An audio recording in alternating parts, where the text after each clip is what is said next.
तो hello friends, welcome to our YouTube channel concept of.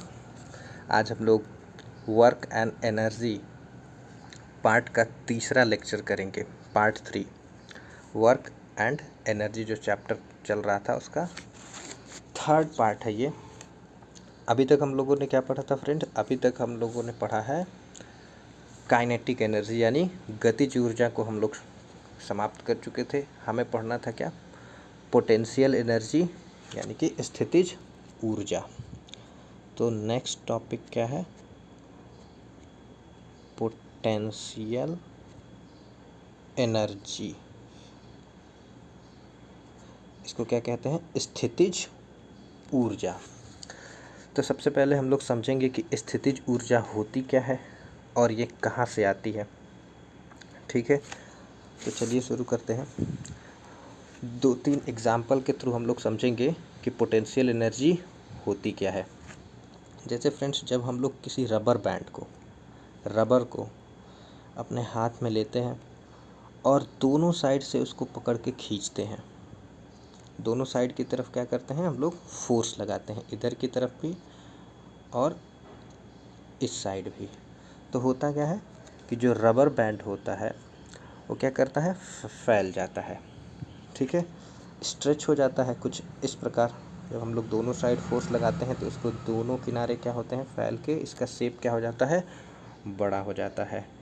और फिर जैसे ही हम लोग इसको क्या करते हैं? दोनों छोरों को फिर से फ्री करते हैं, छोड़ देते हैं, तो फिर से वो क्या करता है? अपने स्टेट में वापस चला आता है। जैसा कि पहले नॉर्मल स्टेट में था तो वो फिर से अपने नॉर्मल स्टेट में ऐसे हो जाएगा। यानी कि हमारे छोड़ने के बाद वो तुरंत अपने आप को क्या करता है? समेट लेता है। तो फ्रेंड्स, ये जो हमने उसको जब स्ट्रेच किया, जब उसको खींचा, तो उसको उस पर फोर्स लगाया और फोर्स लगा के उसके शेप को हमने क्या कर दिया? चेंज कर दिया। यानी कि हमने उस पर क्या किया? वर्क किया। लेकिन जब हम लोग उसको छोड़ते हैं तो जैसे ही छोड़ते हैं तो वो पुनः अपनी प्रारंभिक स्थिति में आ जाता है, जैसा उसका पहले का शेप था। अब हमारे पास तो क्या है? हमने तो उस पर वर्क किया।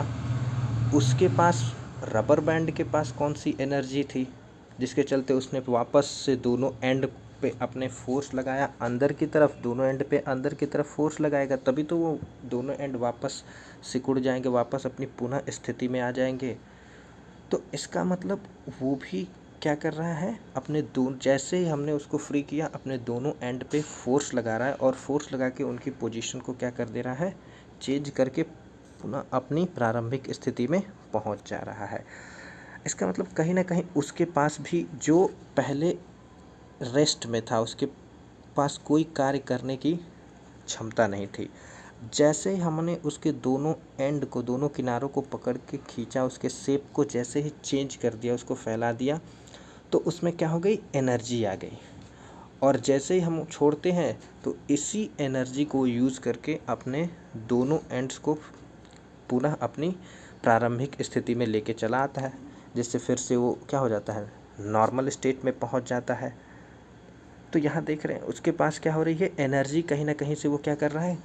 गेन कर रहा है। और जैसे ही इसका शेप चेंज हो रहा है, वो एनर्जी भी क्या हो जा रही है? ख़त्म हो जा रही है। जब शेप क्या था? फैला हुआ था, तो इसके पास वो एनर्जी थी, और जैसे ही ये अपने नॉर्मल स्टेट में आ गया तो इसके पास से वो एनर्जी क्या हो गई? चली गई। ठीक है, वैसे ही हम लोग एक और अगर एग्जांपल देखें तो यहाँ पे ध्यान देते रहिएगा फ्रेंड्स कि ये एनर्जी जो है वो शेप के चलते आ रही है।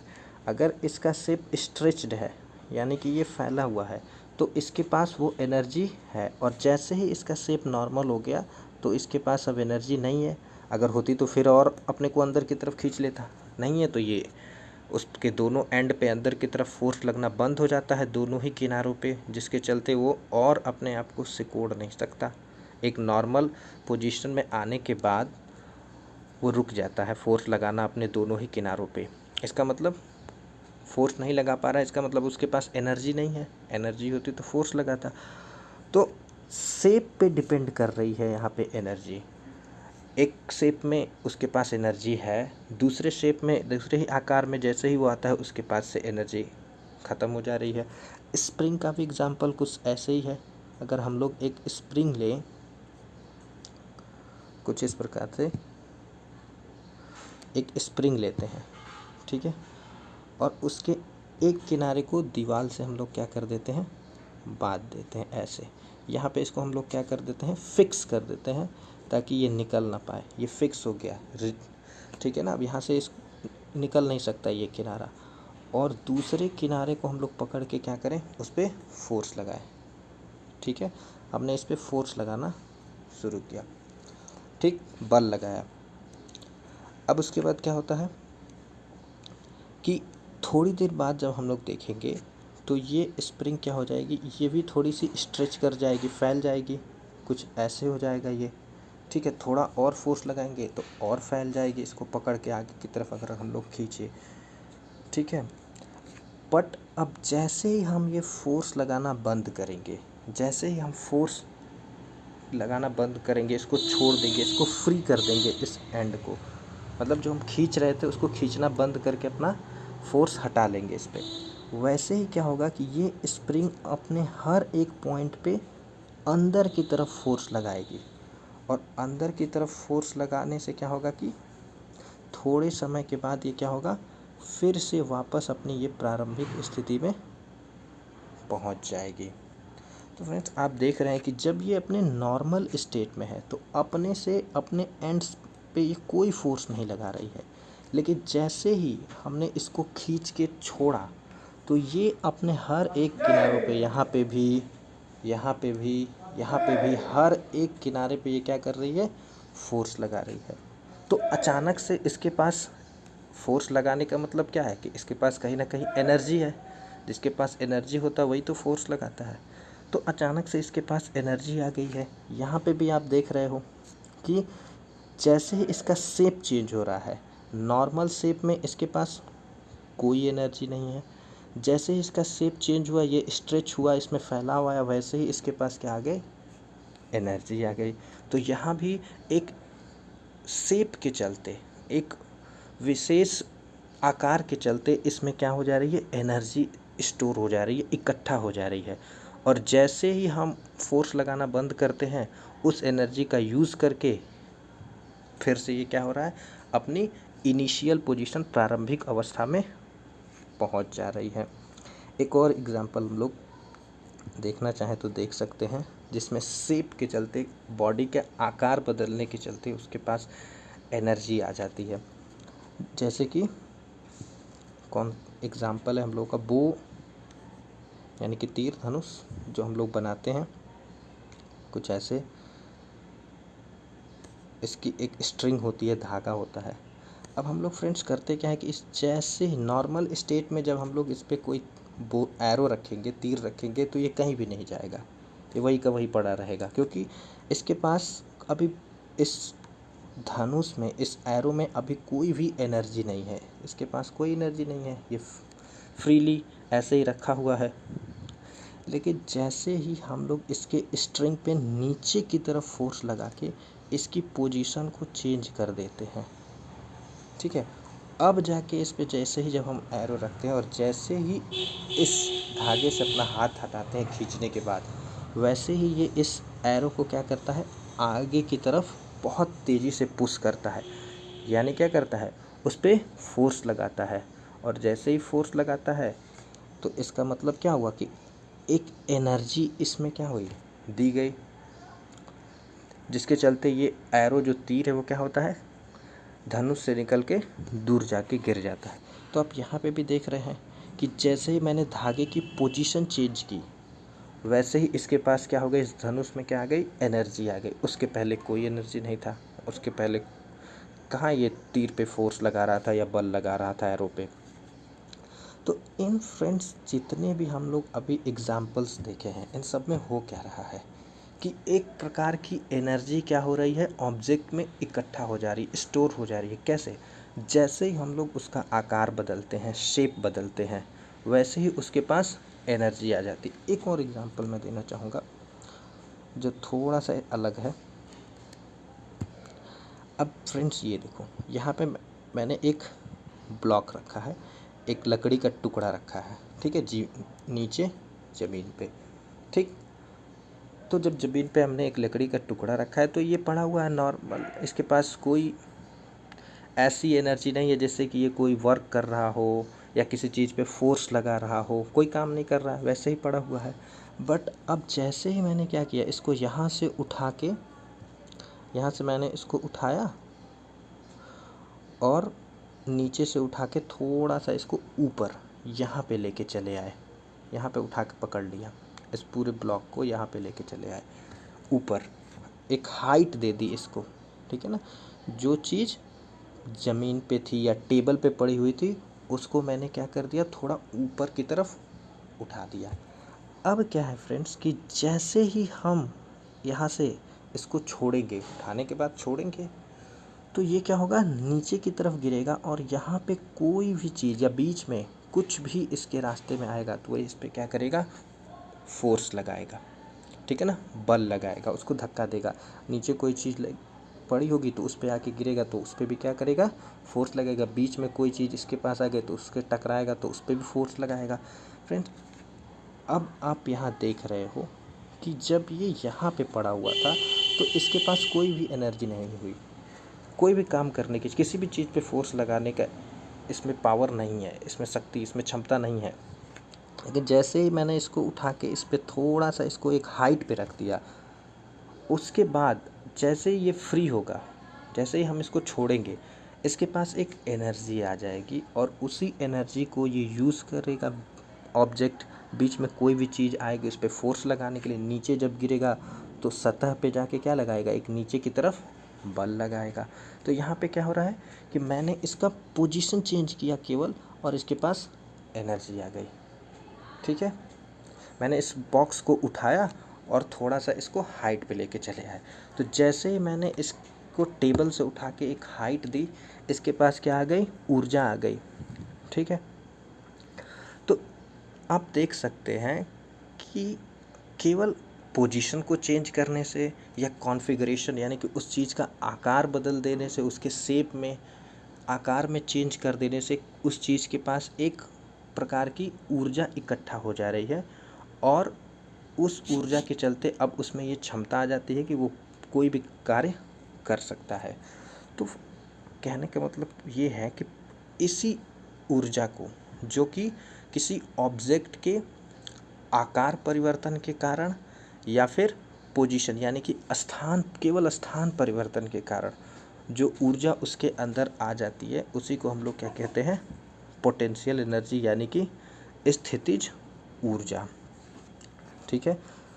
तो एनर्जी, स्थितिज ऊर्जा की डेफिनेशन क्या होगी, पहले आप लोग को लिखना है तो इंग्लिश में लिख लीजिए। Energy possess by an object due to its position और कॉन्फ़िगरेशन। हिंदी में क्या कहेंगे, किसी भी ऑब्जेक्ट के अंदर निहित वह ऊर्जा जो उसके आकार और स्थान के चलते उसमें इकट्ठा हो जाती है, उसी को हम लोग क्या कहते हैं, स्थितिज ऊर्जा कहते हैं, ठीक है ना। स्थितिज ऊर्जा अपने आप को डिफाइन कर रहा है कि स्थितिज यानी कि क्या है, स्थिति, उसकी विशेष स्थिति के चलते जो उसमें ऊर्जा आ जाती है, उसी को हम लोग क्या कहते हैं, स्थितिज ऊर्जा कहते हैं। Energy possess by an object due to its special, एक विशेष प्रकार के कॉन्फ़िगरेशन और due to its change in position, तो इसी को हम लोग क्या कहते हैं, पोटेंशियल एनर्जी यानी कि स्थितिज ऊर्जा, ठीक है। अब हम लोग फ्रेंड्स देखेंगे कि जब हम किसी ऑब्जेक्ट को, जो कि नीचे रखा होता है, ठीक है, जैसे कि वो यहाँ ज़मीन पे कहीं रखा हुआ है और उसको जैसे हमने हाइट दे दी यानी कुछ ऊंचाई पे लेके गए, ये मेरा ऑब्जेक्ट है, ठीक है, यहाँ पे ये रखा हुआ है, इसको मैंने उठाया और इसको यहाँ पे पहुँचा दिया, ठीक। तो अब देखेंगे कि नीचे से किसी ऑब्जेक्ट को, मान लीजिए कि हम इसको उठा के h ऊंचाई पे लेके चले गए, ठीक है ना। ये जो ऊंचाई है वो कितनी है, हाइट कितनी है, h मीटर, कुछ भी मान सकते हैं, 9 मीटर, 10, 5, हमने क्या मान लिया, h मान लिया। तो 0 पहले इसकी हाइट यहाँ पे कितनी थी, 0 थी, और यहाँ पे इसकी हाइट कितनी हो गई, h।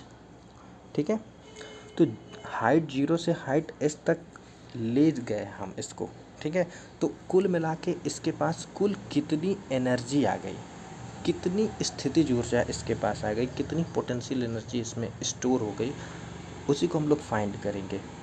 ठीक है, तो सबसे पहला सवाल ये है कि आखिर इसके पास ये ऊर्जा आती कहाँ से है। ठीक है, तो ऊर्जा कहाँ से आती है, हम जो भी वर्क करते हैं, ठीक है, इस ऑब्जेक्ट पे हमारा वर्क ही इसमें क्या हो जाता है, ऊर्जा के रूप में सन्निहित हो जाता है, इसके अंदर चला जाता है। ठीक है ना, इसमें स्टोर हो जाता है, इसमें इकट्ठा हो जाता है। ऊर्जा ये कहीं बाहर अंतरिक्ष से नहीं लेता है, हमारा ही वर्क ऊर्जा के रूप में इसमें क्या हो जाता है, ट्रांसफॉर्म हो जाता है, यानी कि स्थानांतरित हो जाता है। कैसे, देखते हैं। अब जैसे क्या हुआ, जैसे ही हम इस ऑब्जेक्ट को, वस्तु को उठाते हैं ऊपर की तरफ, नीचे की तरफ पृथ्वी का गुरुत्वाकर्षण बल लगता है। इसी बल के विरुद्ध हमको क्या करना है, वर्क करना है, फोर्स लगाएंगे। जितना गुरुत्वाकर्षण बल नीचे की तरफ लगेगा, अगर उतना ही फोर्स मैं ऊपर की तरफ लगा दूं तो सारा इस पे गुरुत्वाकर्षण बल जो लग रहा है वो ख़त्म हो जाएगा और आसानी से हम इसको ऊपर लेके चले जाएंगे। ठीक है, तो मतलब हमको किसके विरुद्ध कार्य करना है, हमको इसको ऊपर ले जाने के लिए गुरुत्वाकर्षण बल, पृथ्वी हर एक वस्तु को अपनी तरफ गुरुत्वाकर्षण बल से ही तो खींचती है। अगर उस चीज़ को ऊपर ले जाना है तो गुरुत्वाकर्षण बल के बराबर हमको फोर्स लगाना पड़ेगा, ताकि नीचे की तरफ लग रहे फोर्स को हम लोग क्या कर सकें, नलीफाई कर दें, एकदम से ज़ीरो कर दें, तब जाके ना कोई ऑब्जेक्ट ऊपर की तरफ जाएगा। तो कुल मिला के अगर हम देखें तो हमें कितना कार्य, वर्क का फॉर्मूला क्या होता है, W is equal to force into displacement, यही तो होता है। कार्य का समीकरण क्या था, बल गुणे विस्थापन। ठीक, तो यहाँ पे अगर हमें पता करना है कि अगर इस ऑब्जेक्ट को ग्राउंड से h हाइट पे ले गए तो कितना वर्क किया, तो फॉर्मूला तो वही रहेगा। ठीक है, W इज इक्वल टू क्या होगा, F, और यहाँ पे फोर्स कितना लगाना पड़ेगा हमको, अर्थ के, पृथ्वी के गुरुत्वाकर्षण बल के बराबर।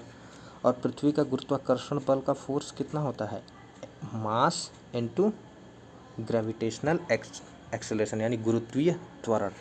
पृथ्वी किसी भी वस्तु पे कितना फोर्स लगाती है, F is equal to M into G, mass into gravitational acceleration, इसी के बराबर।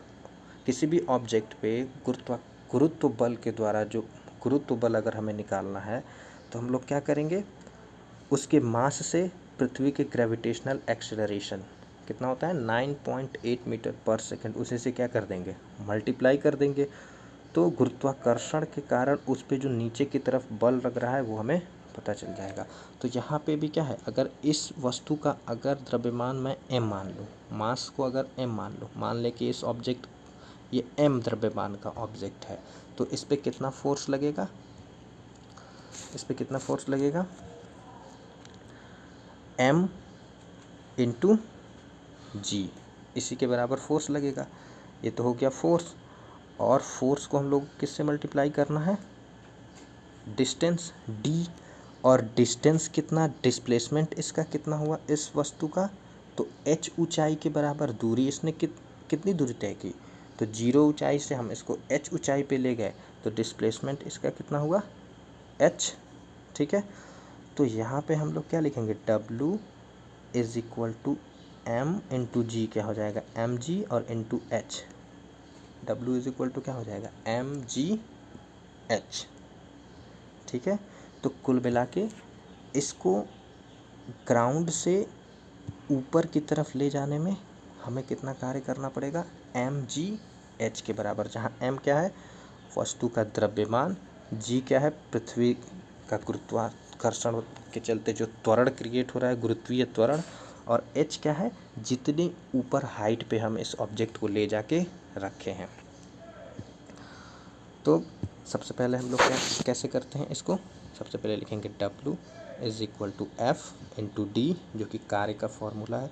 फिर डब्ल्यू, एफ की जगह पे यहाँ क्या लिख देंगे, एम इंटू जी, और डी फॉर डिस्प्लेसमेंट यानी कि विस्थापन यहाँ कितना है, हाइट जितनी उसको पहुँचाई गई वही तो उसका विस्थापन है, एच। तो कुल मिला के क्या आ जाएगा, W is equal to M G H. और यही एम जी एच मैंने बताया था ना, जो भी हम लोग कार्य करते हैं वही ऊर्जा के रूप में उस ऑब्जेक्ट में स्टोर हो जाता है। तो एच ऊंचाई पे रखे गए ऑब्जेक्ट में कितनी स्थितिज ऊर्जा होती है, एम जी एच के बराबर स्थितिज ऊर्जा उसमें होती है, ठीक है ना। तो यहाँ पे पोटेंशियल एनर्जी जिसको पी कहते हैं, पी ई, वो कितनी होगी, एम इंटू जी इंटू एच के बराबर, ठीक। तो एच ऊंचाई पे रखे गए वस्तु की स्थितिज ऊर्जा एम जी एच के बराबर होती है, ठीक है। तो हमने क्या समझा, स्थितिज ऊर्जा क्या होती है, अगर किसी वस्तु को एच ऊंचाई पे लेके गए हैं तो उसमें कितनी स्थितिज ऊर्जा होती है, ये समझ लिया। और इन सारे एग्जाम्पल्स उदाहरण के थ्रू हमने ये भी समझा कि स्थितिज ऊर्जा उस वस्तु पे किए गए कार्य के ही बराबर होते। यहाँ भी देखा है, ये यहाँ डब्लू क्या है, कार्य है, और वही क्या है, ऊर्जा में चेंज हो जा रहा है, और उसी को हम लोग क्या कह दे रहे हैं, स्थितिज ऊर्जा, ठीक। तो जो भी कार्य हम वस्तु पे करते हैं वही स्थितिज ऊर्जा में क्या हो जाती है, स्थानांतरित हो जाती है, ठीक है ना। यानी कि कार्य और ऊर्जा एक दूसरे से, ये पहले भी हमने देखा था, अगर हम लोग गतिज ऊर्जा जब पढ़ रहे हैं तो वहाँ भी डब्लू ही कर के आया था, कार्य ही निकालते थे, और उसी को हम लोग हाफ एम बी स्क्वायर को ही कह देते थे कि इसी को क्या कहते हैं हम लोग, गतिज ऊर्जा कहते हैं, ठीक है। तो फ्रेंड्स इसीलिए एक प्रमेय है, एक थ्योरम है, और थ्योरम क्या है, थ्योरम ऑफ एनर्जी कंजर्वेशन, ठीक है ना, ऊर्जा संरक्षण का नियम। और ऊर्जा संरक्षण का नियम क्या कहता है कि ऊर्जा स्वतः ना तो बनाई जा सकती है और ना ही नष्ट की जा सकती है, ऊर्जा को केवल एक रूप से दूसरे रूप में स्थानांतरित किया जाता है, ठीक।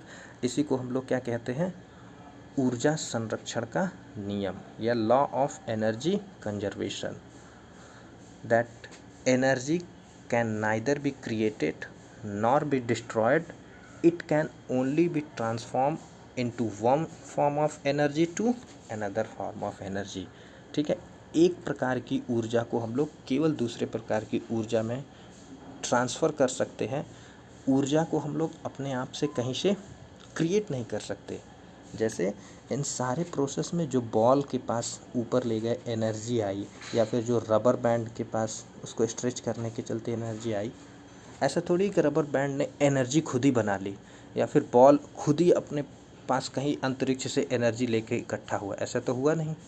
हुआ क्या कि जो भी हमने इस पर कार्य किया, अगर हम लोग रबड़ को भी खींच रहे हैं तो उस पर कार्य तो कर ही रहे हैं, वर्क तो कर ही रहे हैं, क्योंकि उस पर फोर्स लगा रहे हैं, और फोर्स लगा रहे हैं तो उसकी पोजीशन चेंज हो रही है, तो उस स्थिति चेंज हो रही है, तो उस पर कार्य कर रहे हैं, और यही कार्य क्या हो जाता है, ऊर्जा के रूप में इकट्ठा होता जाता है उसमें।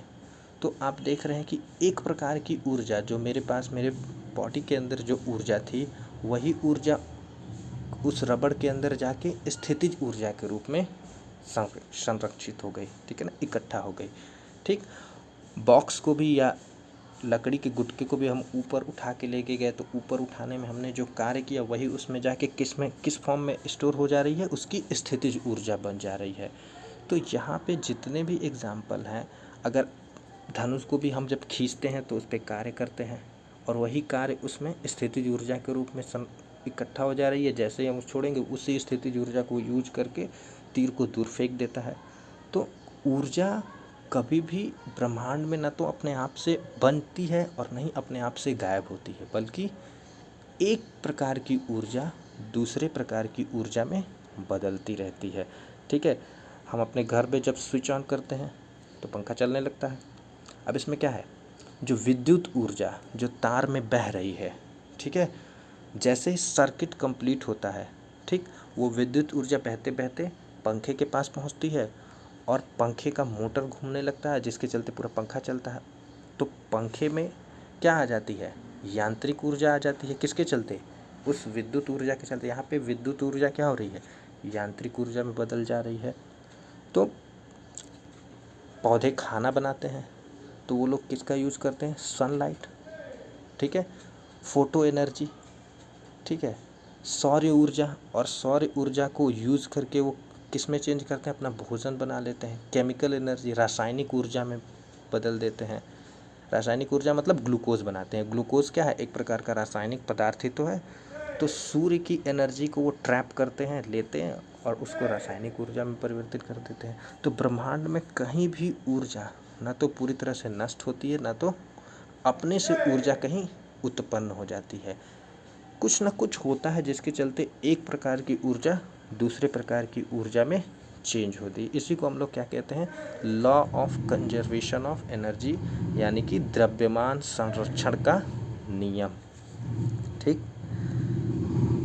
तो एक प्रकार द्रव्यमान संरक्षण का नियम क्या होता है, energy can neither be created nor be destroyed, only it can be transformed into one form of energy to another form of energy. यानी कि ऊर्जा को न तो स्वतः बनाया जा सकता है और न ही पूरी तरह से नष्ट किया जा सकता है। ऊर्जा को केवल एक रूप से दूसरे रूप में स्थानांतरित किया जा सकता है या बदला जा सकता है। यानी एक प्रकार की ऊर्जा को दूसरे प्रकार की ऊर्जा में हम लोग केवल बदल सकते हैं, ख़त्म नहीं कर सकते हैं। ठीक है, इसी को हम लोग द्रव्यमान एनर्जी कंजर्वेशन का लॉ कहते हैं।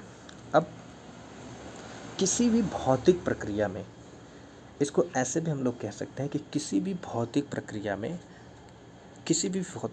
में यानी कि फिजिकल प्रोसेस में कोई कार्य हो रहा है, कहीं फोर्स लग रहा है, उसमें क्या होती है, किसी भी बॉडी की जो कुल ऊर्जा होती है वो क्या होती है, संरक्षित होती है। ठीक है, और किसी भी बॉडी की कुल ऊर्जा का मतलब क्या होता है कि किसी भी बॉडी के पास केवल दो प्रकार की ऊर्जा हो सकती है, या तो उसके पास उसकी स्थिति या आकार के चलते जो ऊर्जा यानी कि स्थितिज ऊर्जा, और या तो अगर वो गति कर रहा है तो उसके पास गतिज ऊर्जा। तो किसी भी वस्तु की टोटल एनर्जी किसके बराबर होती है, उसकी पूरी ऊर्जा की बात की जाए तो वो किसके इक्वल होती है, तो उसकी गतिज ऊर्जा और प्लस स्थितिज ऊर्जा के बराबर होती है। ठीक है, तो टोटल एनर्जी क्या होती है, स्थितिज ऊर्जा यानी कि potential energy plus kinetic energy. स्थितिज ऊर्जा और गतिज ऊर्जा को अगर हम लोग जोड़ दें तो किसी भी वस्तु की कुल ऊर्जा हमें मिल जाएगी। तो किसी भी वस्तु की कुल ऊर्जा किसके बराबर होते हैं, वस्तु की स्थितिज ऊर्जा प्लस वस्तु की गतिज ऊर्जा, क्योंकि इन्हीं दोनों के चलते या तो गति के चलते उसमें ऊर्जा होगी या तो उसकी स्थिति विशेष के चलते उसमें ऊर्जा होगी। तो हो सकता है दोनों ही हो, उसकी स्थिति भी कुछ ऐसी हो जिसके चलते उसके पास ऊर्जा और वो गति भी कर रहा हो, उसके चलते भी ऊर्जा हो। तो दोनों टाइप की ऊर्जाओं को जोड़ेंगे तो उसके पास कुल कितनी ऊर्जा है वो हमें मिल जाएगी। ठीक है, और एनर्जी कंजर्वेशन यानी कि ऊर्जा संरक्षण का नियम क्या कहता है कि किसी भी फिजिकल प्रोसेस यानी भौतिक प्रक्रिया के दौरान किसी ऑब्जेक्ट की, अगर केवल उसी ऑब्जेक्ट को देखें तो उसकी कुल ऊर्जा हमेशा संरक्षित रहती है। ठीक है, कुल ऊर्जा संरक्षित रहती है, इसका मतलब क्या है कि उसकी पोटेंशियल एनर्जी और काइनेटिक एनर्जी उस प्रोसेस में, उस प्रक्रिया के हर एक टाइम पे दोनों को जैसे ही जोड़ेंगे तो हमेशा क्या रहेगी, वही बनी रहेगी। मैं समझाता हूँ कैसे, मैं क्या कह रहा हूँ। ठीक है, अब ये हमारे पास वही ऑब्जेक्ट है, मैं इसको यहाँ लेके गया, यहाँ इसको h हाइट पे मैंने जैसे ही रखा, इसके पास एक ऊर्जा आ गई, स्थितिज ऊर्जा इसकी mgh। बट ये क्या कर रहा है, जब इस हाइट पे रुका हुआ है तो गति नहीं कर रहा है, इसके पास कोई भी वेलोसिटी नहीं है। अब जब इसके पास कोई भी वेलोसिटी नहीं है तो इसके पास गतिज ऊर्जा नहीं है, केवल स्थितिज ऊर्जा है। ठीक है, तो इसकी कुल ऊर्जा क्या होगी, कुल ऊर्जा निकालने के लिए हम लोग क्या करते हैं, टोटल एनर्जी में गतिज ऊर्जा और स्थितिज ऊर्जा जोड़ते हैं। गतिज ऊर्जा यहाँ पे 0 है क्योंकि इसके पास कोई वेग ही नहीं है, वेलोसिटी ही नहीं है, गति कर ही नहीं रहा है, रुका हुआ है हाइट पे, उस ऊंचाई पे। और स्थितिज ऊर्जा कितनी है, mgh। तो यहाँ पे इसकी टोटल ऊर्जा कितनी है, mgh के बराबर। ठीक है फ्रेंड्स, mgh के बराबर इसकी टोटल ऊर्जा है। अब जैसे ही ये ऑब्जेक्ट जो कि यहाँ से यहाँ ले गए, उसको फिर जैसे हम लोग फ्री करेंगे और जैसे ही वो नीचे आना शुरू करेगा, फ्री करते ही इसमें क्या आ जाएगा, वेग आ जाएगा, वेलोसिटी आ जाएगी, ये नीचे गिरने लगेगा। ठीक है, तो ऐसा तो है नहीं कि यहाँ से छोड़ेंगे फटाक से ये यहाँ आ जाएगा, पहले यहाँ आएगा, फिर यहाँ आएगा, फिर यहाँ आएगा, ऐसे करते करते ये नीचे आएगा, धीरे धीरे नीचे आएगा। बट फ्री होते ही इसमें क्या आ जाएगा, वेग आ जाएगा, वेलोसिटी आ जाएगा। ठीक है, तो अर्थ पे गिरने से पहले और इस हाइट के बीच में इसके बहुत सारे स्थितियाँ आएंगी। जैसे ये जब यहाँ पे कहीं बीच में होगा तो इसके ये क्या कर रहा होगा, गति भी कर रहा होगा और ऊंचाई पे भी है। तो इस समय क्या है, इसके पास गतिज ऊर्जा भी है और साथ साथ स्थितिज ऊर्जा भी है। अब यहाँ पे अगर मुझे कुल ऊर्जा निकालनी होगी तो क्या करेंगे, इसकी गतिज ऊर्जा को निकालेंगे, फिर स्थितिज ऊर्जा को निकालेंगे, दोनों को जोड़ेंगे, जो आएगा वही क्या होगा, इसकी टोटल ऊर्जा रहेगी। ठीक है, मैं क्या बोला था कि किसी भी भौतिक प्रक्रिया के दौरान इसका क्या होता है, गतिज ऊर्जा किसी भी वस्तु का और स्थितिज ऊर्जा दोनों ही क्या होते हैं, संरक्षित होते हैं। देखते हैं कैसे संरक्षित होते हैं भाई। तो भौतिक प्रक्रिया क्या है कि ये ऑब्जेक्ट पहले यहाँ पे था और जैसे ही हमने छोड़ा ये कहाँ पे आ गया, ग्राउंड पे आ गया। तो क्या यहाँ पे जो इसकी ऊर्जा है वही ऊर्जा ग्राउंड पे जस्ट आने के बाद भी है? अगर ऐसा है तो दोनों ही स्थितियों में इसकी ऊर्जा क्या है, संरक्षित है। ठीक है ना, जो यहाँ पे थी वही यहाँ पे, यानी कि ऊर्जा में कोई परिवर्तन नहीं हुआ, वो कहीं भी नहीं गई, उसी के साथ रह गई, संरक्षित रह गई। तो जब ये ऑब्जेक्ट इस हाइट पे था तो इसकी टोटल एनर्जी थी mgh, क्योंकि इसके पास केवल स्थितिज ऊर्जा ही थी, गतिज ऊर्जा क्या थी, 0।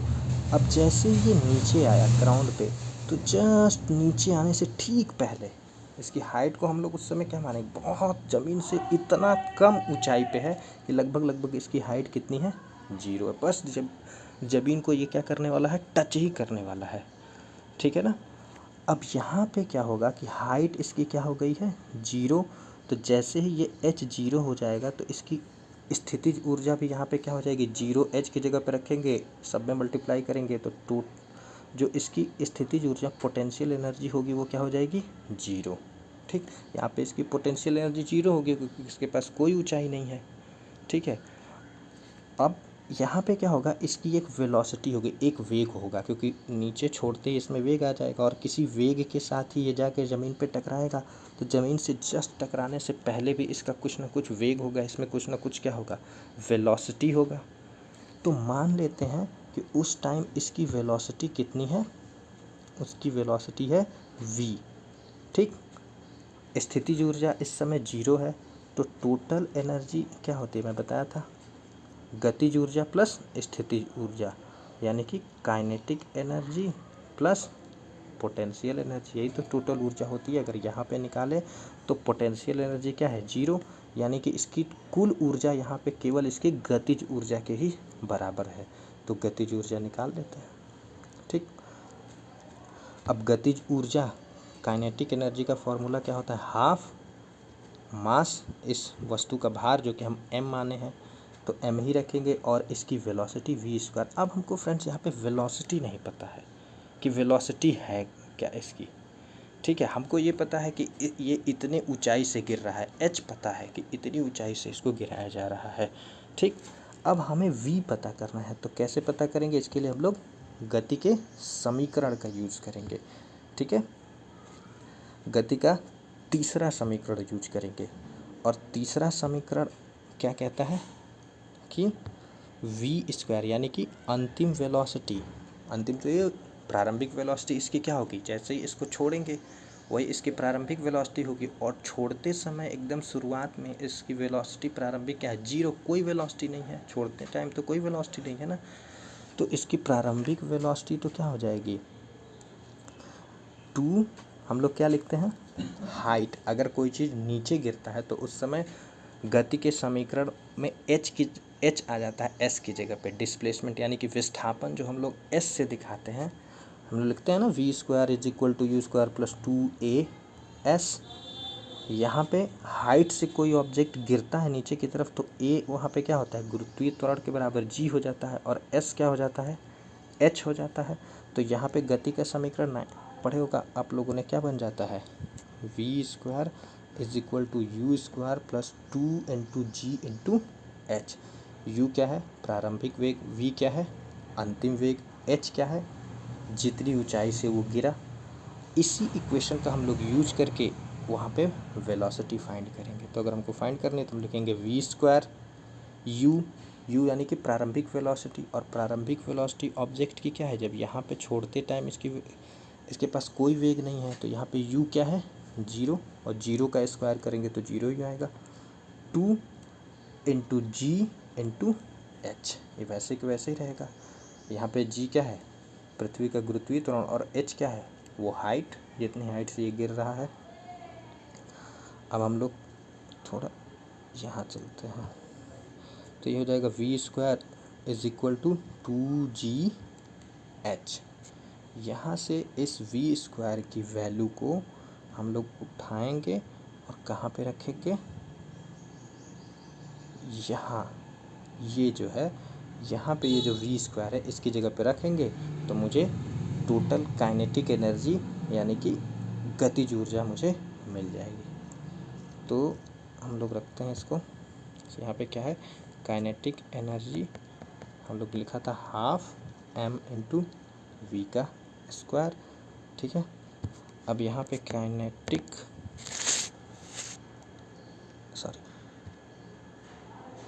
काइनेटिक इसको हटा देते हैं, ठीक है।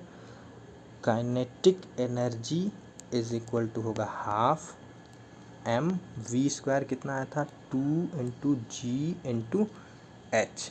ये 2 इसको डिवाइड कर देगा तो पूरी तरह से कैंसिल हो जाएगा। तो टोटल काइनेटिक एनर्जी मेरे पास कितनी आएगी, ये हो जाएगी kinetic energy is equal to, half से हाफ कैंसिल हो गया तो यहाँ पे केवल ऊपर 1 रहा, 1 अगर इसमें मल्टीप्लाई करेगा तो कितना बचेगा, केवल m, g और h। तो आप देख सकते हैं कि जब ये ऑब्जेक्ट ज़मीन पे जस्ट गिरने वाला है, यानी इसकी हाइट लगभग 0 के बराबर है, उस समय भी इसके पास केवल गतिज ऊर्जा है, वो कितनी है, mgh के बराबर। और जब ये हाइट पे था, ऊपर था, तो इसके पास जो स्थितिज ऊर्जा थी वो भी क्या थी, mgh के बराबर। यानी जब ऊपर था तो भी इसकी कुल ऊर्जा, स्थितिज ऊर्जा प्लस गतिज ऊर्जा, वहाँ गतिज ऊर्जा नहीं थी, स्थितिज ऊर्जा mgh थी, तो कुल ऊर्जा mgh हो गया। यहाँ नीचे आते टाइम क्या हुआ, इसके पास गतिज ऊर्जा है, स्थितिज ऊर्जा 0 है, तो कुल ऊर्जा जैसे ही स्थितिज और गतिज को जोड़ा तो यहाँ भी mgh के ही बराबर आ रही है। यानी ये जो पूरा फिजिकल प्रोसेस रहा, ये भौतिक प्रक्रिया रही ऊपर से नीचे आने की, उसके दौरान इसकी एनर्जी क्या हुई, संरक्षित रही, वही बनी रही। यानी जो एनर्जी पहले थी वही एनर्जी बाद में भी थी। इसी को हम लोग क्या कहते हैं, एनर्जी कंजर्वेशन का नियम, यानी कि द्रव्यमान संरक्षण का नियम। ये किसी भी भौतिक प्रक्रिया में किसी वस्तु का कुल ऊर्जा हमेशा संरक्षित रहती है, ठीक है। कुल ऊर्जा में कोई भी परिवर्तन नहीं होता है, ठीक है फ्रेंड्स। तो अब 1-2 एग्जाम्पल हैं, इसके आगे उसके बाद हमको ये पढ़ना है कि पावर किसको कहते हैं, तो उसके लिए हम लोग अगले लेक्चर में देखेंगे, ठीक है। तब तक के लिए थैंक यू। हमारे चैनल को लाइक, सब्सक्राइब और शेयर कर दीजिए।